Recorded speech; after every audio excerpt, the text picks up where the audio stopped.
अवचेतन शरीर के सभी कार्यों को कैसे नियंत्रित करता है। चाहे आप जागे हों या सोए, आपके अवचेतन मन की अथक शक्ति आपके शरीर के सभी महत्वपूर्ण कार्यों को नियंत्रित करती है।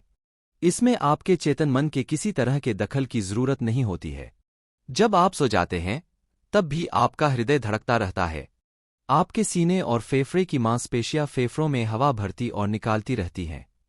आपके शरीर की कोशिकाओं के काम के कारण निकली कार्बन डाइऑक्साइड के बदले में ताजी ऑक्सीजन भर ली जाती है, जिसकी आपको कार्य करने के लिए जरूरत होती है।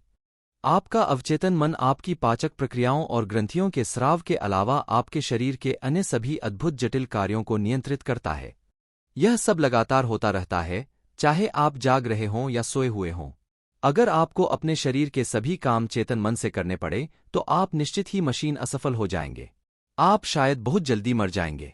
ये प्रक्रियाएं बहुत जटिल हैं और आपस में बुरी तरह गुंथी हुई हैं। हार्ट लंग मशीन, जिसका इस्तेमाल ओपन हार्ट सर्जरी में किया जाता है, आधुनिक चिकित्सा तकनीक का चमत्कार है।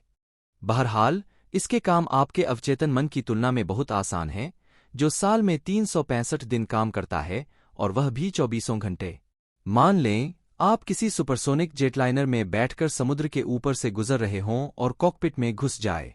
निश्चित ही आपको हवाई जहाज उड़ाना नहीं आता है, लेकिन आप पायलट का ध्यान भटकाकर परेशानी जरूर खड़ी कर सकते हैं। इसी तरह से आपका चेतन मस्तिष्क शरीर को तो नहीं चला सकता, लेकिन यह इसके सही तरह से काम करने के रास्ते में बाधा जरूर बन सकता है। चिंता, तनाव, डर और निराशा हृदय, फेफड़ों, आमाशय और आंतों के सामान्य कार्यों में बाधा डाल सकती है। डॉक्टर अब इस बात पर ध्यान देने लगे हैं कि तथाकथित तनाव संबंधी बीमारियां कितनी गंभीर हैं। कारण यह है कि तनावपूर्ण विचार आपके अवचेतन मन के सामंजस्यपूर्ण काम में बाधा डालते हैं। जब आप शारीरिक और मानसिक रूप से विचलित महसूस करते हैं, तो आप जो सबसे अच्छा काम कर सकते हैं, वह है शिथिल होना, आराम करना और विचार प्रक्रिया को रोक देना। अपने अवचेतन मन से बात करें। इससे कहें कि यह शांति, सामंजस्य और दैवी विधान को स्थापित करे। ऐसा करने पर आप पाएंगे कि आपके शरीर की समूची कार्यप्रणाली दोबारा सामान्य हो गई है। अपने अवचेतन मन से अधिकार और विश्वास के साथ बोलें। यह आपके आदेश का पालन करके प्रतिक्रिया करेगा। आप अपने अवचेतन से अपने लिए कैसे काम करवा सकते हैं? पहली बात तो यह एहसास करना है कि आपका अवचेतन मन हमेशा काम करता है। यह रात दिन सक्रिय रहता है, चाहे आप इस पर काम करें या न करें। आपका अवचेतन आपके शरीर का निर्माता है, लेकिन आप इस खामोश प्रक्रिया को चेतन रूप से देख या सुन नहीं सकते। आपका पाला हर बार अपने अवचेतन मन के बजाय अपने चेतन मन से पड़ता है। बस अपने चेतन मन से सर्वश्रेष्ठ की आशा करते रहें और यह पक्का करें कि आपके आदतन विचार अच्छी, सुंदर, सच्ची, न्यायपूर्ण और सद्भावनापूर्ण चीजों पर केंद्रित हों। अपने चेतन मन का ध्यान रखें और दिल में जान लें कि आपका अवचेतन मन आपके ही आदतन विचारों के अनुरूप परिणाम दे रहा है, व्यक्त कर रहा है और परिस्थितियां बना रहा है। याद रखें, जिस तरह पानी उसी पाइप का आकार ले लेता है जिसमें से यह बहता है, उसी तरह आप में जीवन सिद्धांत आपके विचारों की प्रकृति के अनुरूप प्रवाहित होता है। दावा करें कि आपके अवचेतन की उपचारक शक्ति आपके भीतर सामंजस्य, सेहत, शांति, सुख और प्रचुरता के रूप में प्रवाहित हो रही है। ज्ञानी व्यक्ति या प्यारे मित्र के रूप में इसकी कल्पना करें। दृढ़ता से यकीन करें कि यह आपके भीतर लगातार प्रवाहित हो रहा है, आपको सजीव बना रहा है, प्रेरित कर रहा है और समृद्ध बना रहा है। यह इसी तरीके से प्रतिक्रिया करेगा। जैसा आप यकीन करेंगे, वैसा ही आपको मिलेगा। अवचेतन का उपचारक सिद्धांत आंखों की रोशनी लौटाता है। दुनिया के सबसे मशहूर उपचारक धर्मस्थलों में से एक दक्षिण पश्चिम फ्रांस का लुर्डेस है। लुर्डेस के चिकित्सा विभाग में बहुत सी फाइलें हैं, जिनमें चमत्कारी उपचारों का विस्तृत विवरण है। इनमें से एक मैडम बायर का उपचार था। मैडम बायर नेत्रहीन थीं। उनकी चक्षु तंत्रिकाएं क्षीण और बेकार हो चुकी थीं। लुर्डेस आने के बाद उनकी आंखों की रोशनी लौट आई।